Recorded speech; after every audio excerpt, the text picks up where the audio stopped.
Hello and welcome back once again to Internet Babble, the home to all of our pop culture needs. I'm Lucy. I'm Sheena. And today's topic is football, from the toxic culture of Twitter all the way to FIFA content. As we were discussing last week, cancel culture is incredibly prevalent in today's society. If we're talking specifically, football Twitter is known for it. I always sigh whenever I hear about football Twitter, just because stereotypically speaking, because that's all I can base my knowledge on, football Twitter, because I tend to avoid it, is that it's very sort of judgmental. Yeah. Very, like if you say the wrong thing, you're going to be attacked for it. So it feels very touch and go. Hateful images and racial slurs targeting their social media profiles, with other slurs, some fans telling Saka to go back to Nigeria. He was born in London. I mean, there's a lot of toxicity inside of football Twitter. They like to focus a lot on cancelling content creators and making them feel guilty for having their own opinions versus a team that necessarily they may support, because a lot of the toxicity comes from younger kids who are making accounts because they don't have their parents' permission, and they use the figureheads of their favourite players, such as, I don't know, let's take a football team I know, for example, which is Liverpool. Yeah. They take they take Mo Salah's face, and they put it as their profile picture, and then they go ahead and attack other people for having their opinions. It does actually break my heart a little bit when I have to go online and I have to read all these horrible comments, because I feel like that's a bit of a family. Football should be a family, and I'm supporting the same team you are out there. So don't think for a second that I forget how privileged I am to be in this position. Toxic culture comes from Man City fans and Manchester United fans, particularly against Liverpool. Yeah. Because no one, for some reason, likes to see the success of the other teams, when I just think there sometimes needs to be a little bit of camaraderie between them. I mean, even those, though, obviously people favour different, players, but there's still toxicity between the teams. Yeah. If that player is not in a different team, then they'll talk bad about that other team rather than say that this player is particularly good for these reasons. They were in this team and I think they positively impacted that team whilst they were there, as well as I think they worked particularly well in this team, but this team they're currently in, it might be maybe an issue with one of the players in comparison to maybe a coach or something. Yeah. But if people just go so strongly with a particular opinion that it's black or white, and if it's not either, it's a complete, attack on anyone else who thinks differently. Yeah, there was a lot of toxic culture, especially when the documentaries came out about certain teams, like Sunderland having their documentary with Netflix, yes, and Arsenal having theirs with Amazon Prime, and there was a lot of toxicity, especially coming from, and cancel culture coming definitely to a forefront from football Twitter, because they didn't like the fact that they'd necessarily gone behind the curtain to show what actually goes on between players' lives. And I just think that sometimes you have to take a step back from your own parasocial relationship that you have with those players and recognise that you are only experiencing them as players and not as people, and that you are well within your rights to appreciate and love the game, but you need to step away from it and realise that your entire life shouldn't revolve around a match between two teams, for example. It's beyond the football. Yeah, it's absolutely beyond the football. It is more than just the football. Yeah, you can love the game,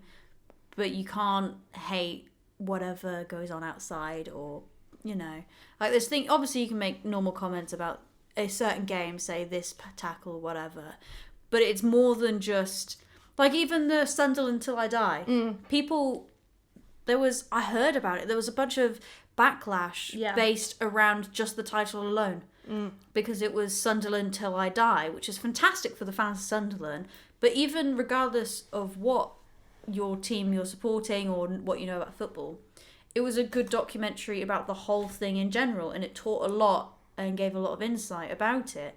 It wasn't just, solely for Sunderland fans or people in Sunderland, you know, a bit more about their football team. Yeah. It was much more than that, and a lot of people didn't realise. Yeah, like Sunderland Tide I definitely did a fantastic look at the football team itself, but also the outside perspective of Sunderland as a city and as a place in the United Kingdom.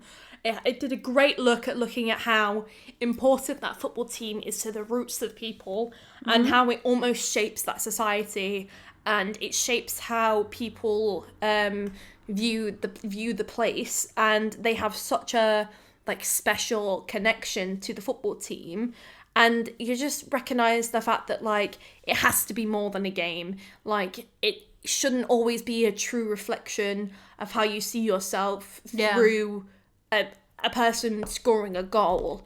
Like you people, especially younger kids, need to recognize that it's not everyone else is entitled to their opinion, and that it's not just them in the world, and that them aggressively attacking people on social media isn't the way to go about things. No, it's like nowadays it's incredibly hard to please everyone. Everyone's so free to speak whatever they like now, which is fantastic because it gives us so many opportunities to voice and raise awareness for so many different things. But there's a few people who take it too far and try and, you know, convince people that an opinion is fact and an opinion is just an opinion, and it's okay for people to have opposing opinions, but as soon as it gets, you know, violent or aggressive, then that's taking it way too far. And unfortunately it's going like that a lot, especially on like football Twitter among others. It's like you can have so many comments about Sunderland Till I Die, for example, and with them going that it's bad that they can't do it about Sunderland, you can't do it about every single team, because there'll be a very fine line on what you can film for interest's sake to make it different, rather than just being a factual specifically about that team, and it will get very samey. But Sunderland were there first and that has brought a lot of insight anyway.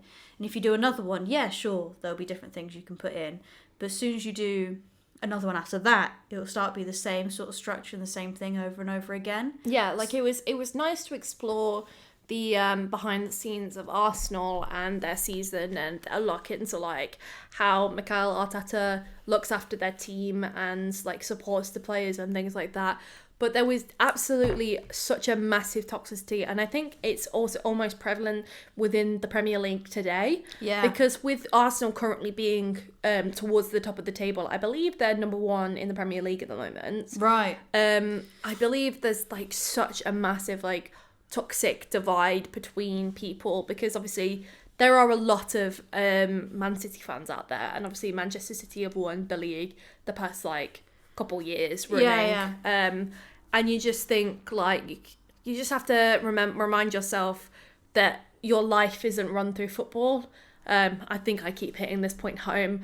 And that a documentary is just a documentary, and a football player at the end of the day is a human being, and you're well within your right to step away from it. And the fact that like football Twitter even like tried to cancel a certain like YouTubers for having very specific opinions on certain teams, like Rotashaw, for example. Rotashaw has never necessarily settled down on supporting one certain team. And he has been attacked for it relentlessly, because obviously he wears various different football shirts, and you have to once again take a step back and realize he is a person. So why is he entitled? He's entitled to wear whatever he wants to. So why do you necessarily think that you're entitled to, I don't know, attack him for it?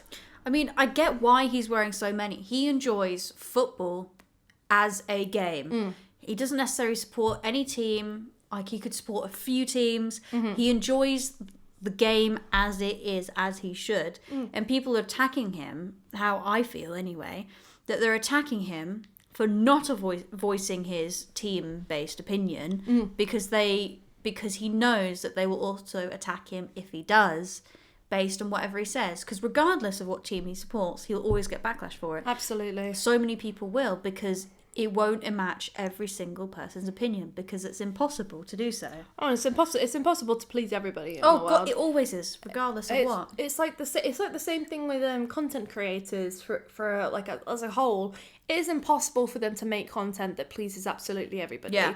Like the idea of like using football as content creation has changed rapidly over the past few years. Yeah. But we started off with FIFA as the staple thing. For when people talk about football on social media, you immediately think to people playing FIFA, having pack openings, the viral KSI videos, the viral Road to Shore videos, and the viral Mini Minter videos. All of those are immediately what comes to the forefront of my mind personally. Yeah. When you think of like football content creation, but it's changed rapidly with like all of a sudden like people vlogging and attending the matches, such as Bogdan, or Chris MD creating like live in-person football videos where he uses both combines the physical game and FIFA at the same time to create his new content to suit the platform. It's like there's two things that come to my mind when I think about FIFA, or like football in general, other than the actual games on like Sky and things like that, is I think of, like you said, Road to Shore, but in particular I think of when the times, like the compilations of him raging at pack openings because he hasn't got certain, people or footballers, which is fantastic for competition's sake, but also because that's so, I feel, widely spread, the rage compilations for pack openings in particular, that it paints a bad picture.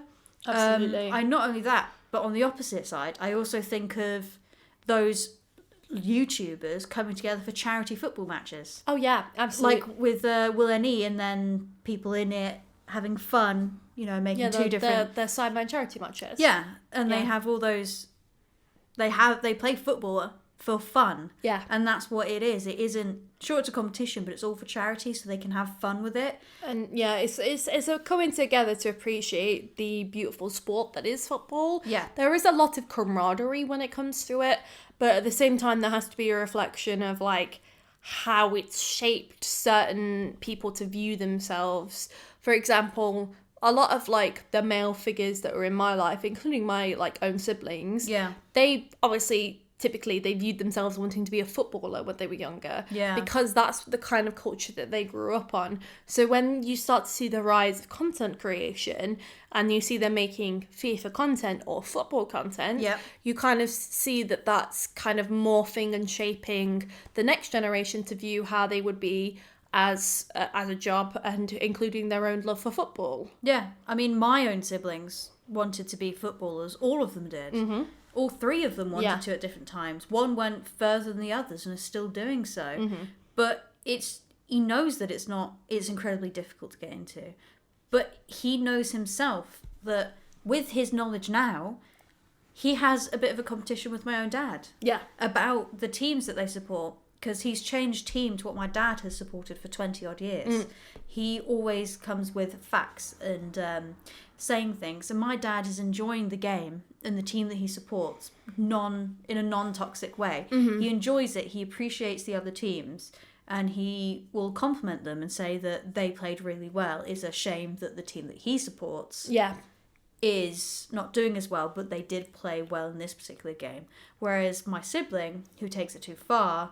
He's seeing it more of a competition and a way to diss that team whenever they do. Almost, which is where he's been brought up. Yeah, not showing the same respect to the game of football that necessarily should be respected. And, I mean, I feel like that's definitely a reflection in content creation nowadays, because that's what he was brought up on. Because a lot of people don't tend to respect certain teams, and they only tend to respect the players from those teams and not the team itself. Like there is such a negative connotation around the team of Liverpool. I don't necessarily know or understand as a person who I am, understand why that kind of opinion has been formed, but it's there, and it's one of those things. So as soon as you kind of see a content creator who is a supporter of Liverpool, immediately like you may see kind of a backlash behind the scenes because they're not supporting Manchester United, for example. There was such a rivalry when I was growing up personally, between Liverpool and Manchester United, and the amount of boys that supported Man United and were so aggressively attacking Liverpool. Yeah. I was, and I'm looking at it from an outsider perspective, and I'm like, it's just a game. You don't need to be that connected to it. But Twitter's just become horrendous. Nothing wrong with saying, oh, that was shit, or I dislike this, or I don't like this player, I don't like the way things are going. That's fine. That is absolutely fine. That is the beauty of having an opinion. Unfortunately, opinions are like arseholes. Everyone's got one, but unfortunately, if you're an arsehole with an opinion, wow, that's two arseholes. You're basically a double arsehole. And do you know what's worse than all this? It's not even just people. It's not even just people. It's these big football accounts. They've got 100, 200,000, 500,000, 1 million followers. And their sole purpose and existence is to make you feel shit about your football team in the disguise of banter. Oh, that's good banter. Solid banter. And then as soon as you mention any of that, it's always you don't understand. Mm-hmm. But then you've also got the other type of players, or, well, fans, who will jump from team to team depending on who's winning. Yeah. And then they will go and diss whoever's not winning so they can be a part of the winning team regardless. It's like my sibling, or like people, and actually no, people who are so loyal to different teams, regardless of what it is, for so many years, are dealing with people who who recently joined certain teams to support, or have supported them for a little while, but obviously not as long, are the people who have been loyal for 20 odd years, like my dad has, are facing so much backlash with people who are younger and think they know it and following what they see from content creators or people online like Twitter. Yeah. And they're following those footsteps because that's what they've seen. Yeah. So let's take a very specific content creator who we definitely know the football team that they support, which is Bazinga. Yes. He supports West Ham. Yes. It's very obvious that he supports West Ham. He's openly a West Ham fan. Yeah. And he is never derived from that point of view, because that's the team he's grew up on. That's the team he's grew to love. Yeah. And you show that kind of respect. And when he's playing like FIFA on his channel, for example, you get to appreciate that he enjoys playing the game of FIFA because it's the strategy behind it, and that it's the connectivity between the players and how they all work in the specific features. But he also appreciates the players from his own team that he gets to include on his teams that he plays with, but he gets to use different players from certain other teams. Yeah. Not that I necessarily understand FIFA, since I've never played it myself. I've played it. Yeah. I've played it with my brothers because I have 3 of them. Mm-hmm. So I've played it with them and I've helped them, create their own footballer in more recent games. But what I haven't understood is why years after years that when a new FIFA comes out, that they get the new one and they're so happy for the new one. Mm-hmm. I even asked this question to my brothers, and the only answer I can get out of them were to have updated teams, kits, either locations if there are any, as well as new footballers. Mm-hmm. It was just purely for the updates of that. But the game in itself obviously hasn't changed. Obviously, yeah. Which I didn't quite understand, because and same with like supporting teams and things like that. As an outsider completely to football, just who happens to be surrounded by people who enjoy it, I don't understand the supporting of a team when the team members are constantly changing. Yeah. I mean, I think it's just kind of like having that loyalty to the people who are playing the game. I think the team's always gonna change, but you kind of just have to appreciate that love and that appreciation for the sport, I guess. Yeah. And obviously, like, FIFA has developed so much in the past few years, and while I understand that the basics of the game mechanics is still the same, it is a lot of fun to see those people who have grew up on FIFA appreciate the new versions that are coming out with the new stadiums and the new players and the updates to like the I believe it's called like pro clubs and things like that. Yeah, you've also got like the advance in the AI that you play against and the And the movement that you can do as well with the like trick shots and things. Yeah, I think it's a lot of fun, and obviously people have a lot of appreciation towards FIFA, and obviously there's a lot of like joy that comes out of it, and there's a lot of like connection to it. I think particularly what I know of FIFA is the pack openings. But my God, yeah. But that's because I know it from content creators, as we were talking about, such as Rotoshaw, who I've seen those compilations of him raging, which, in my opinion, while may seem a bit on like a bit of a weird notion, but I find them quite funny.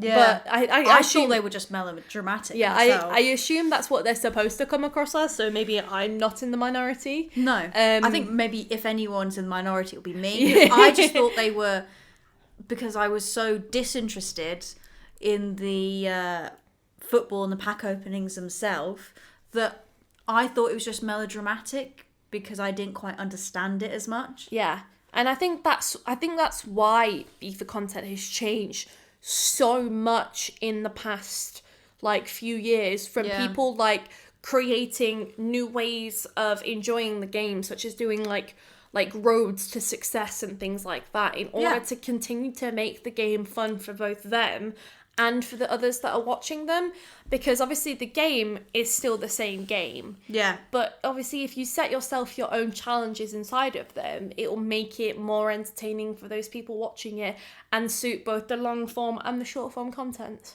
But then again, like we were mentioning in the previous episode, like in Sims, people do rags to riches in Sims because realistically, for example, Sims 4 has been out for a while now. It is the same game. It's just new clothes come in. Or maybe a new mechanic every so often, but doing rags to riches with the challenge aspect brings people to watch it more because it's something different than your regular content, which I can understand in FIFA. Yeah.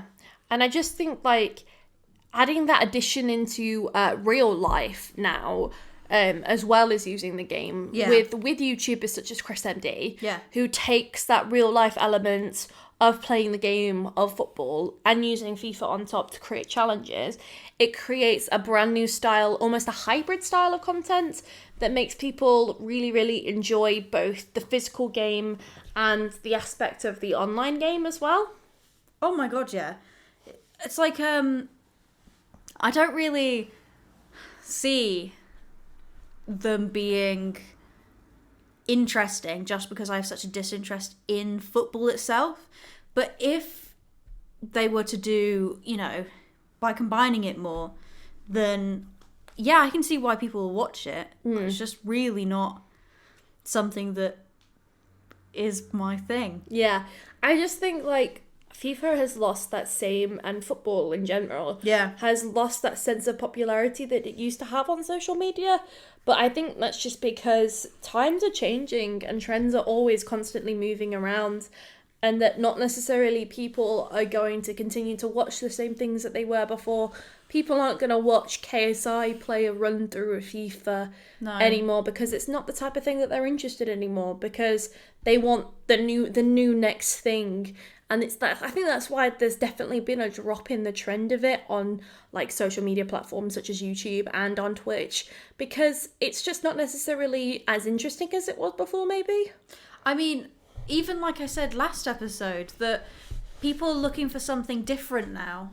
That, especially with lockdown, FIFA's something that is very samey. There's not, there are changes in it, obviously, but there's not a massive change in FIFA that completely changes it or alters it. So obviously the interest in it over time is going to dip or waver because there's no massive change, and people are going to get bored with the same sort of content on a game that doesn't evolve as much as others. Yeah, and I think that's why people enjoy certain content creators rather than just the game, like the new content creators like Pieface.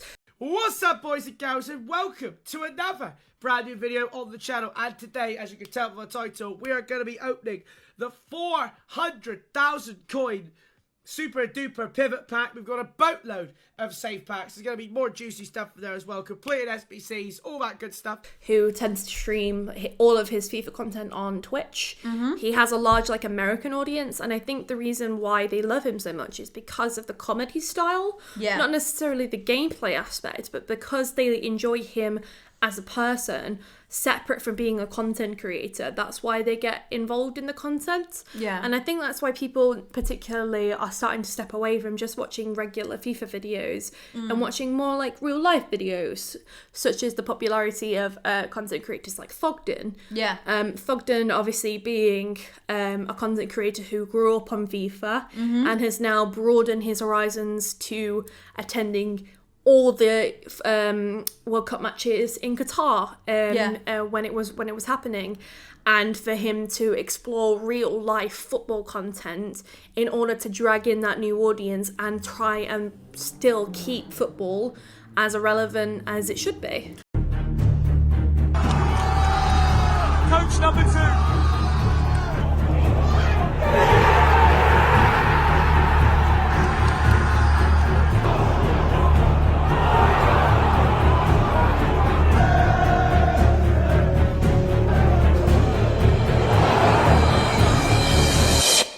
Last night, the Brentford team stayed over here and had a little bit of an awakening. A bit of a firework display, as you can tell. And that's how much that game means today. If Everton get the win and Leeds lose, they stay up. The fans need to be behind them. And I've never been to Goodison Park. Let's have a look around and find out what's going on. I mean, even by doing that, he's reaching out to those people who aren't able to make it, so they can somewhat get a feel of the atmosphere, get a vibe of what's going on, what sort of seats they're getting in the stadium, and all of these things, as well as things outside of being in the stadium. They've got the whole perspective as if they were there, especially those people who are struggling or unable to do so.